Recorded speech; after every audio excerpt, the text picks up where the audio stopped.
Hey guys, welcome to Reviews in a Flash. Today I'm reviewing 1 Month to Live. This is a Marvel one-off. Thanks again to Darkstar916 for sponsoring this video.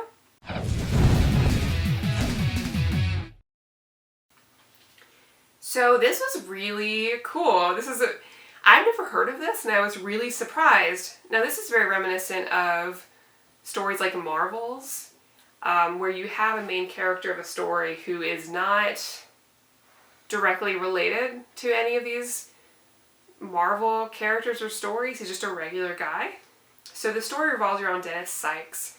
He has an upper level job at a bank. It's just soul sucking every day. He's married and he's currently raising his niece. Now his niece, her parents have died, so they had a situation where they're kind of reluctant parents with this niece who's dealing with a lot of grief issues and just doesn't want to be there and is kind of mean to her adoptive parents. Now Dennis is sort of, you can see how the day in and day out of his life has kind of gotten to him. He feels like he's always just on the sidelines. Like it's never, he doesn't feel like the main character of his own story, or like he's really doing anything. So eventually Dennis gets really tired of being on the sidelines every day, the day in and day out, just the mundaneness of all of it. And one day while he's leaving work, he sees these group of men attack this man driving a medical waste truck. Now they're looking for drugs, but Dennis realizes that these people are bothering the wrong person, and finally he's had enough and he steps in to his own detriment.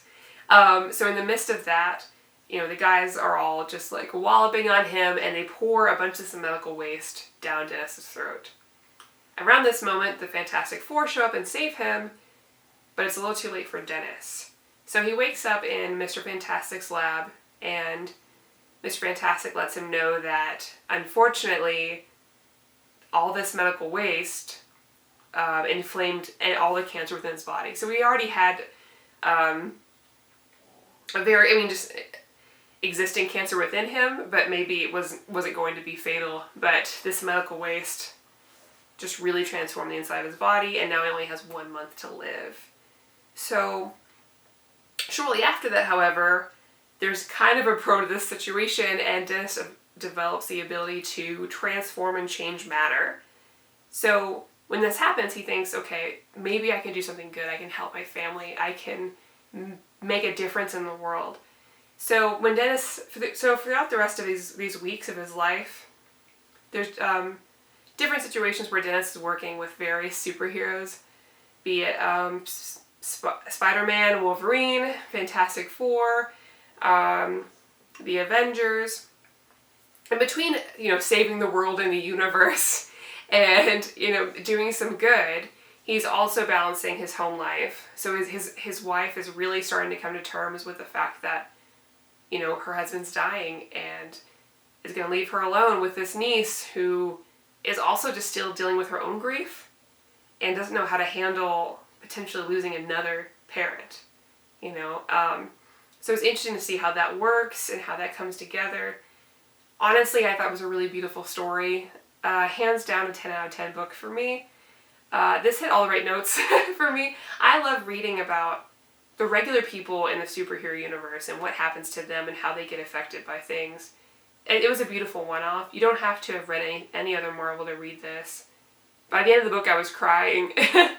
Any book with reluctant parents or dying parents get me every time. So by the end, I was just sobbing, and it was great. I really, really recommend it. If you want a good cry, check this book out. Yeah, so that's 1 month to live. If you like our videos, please like and subscribe.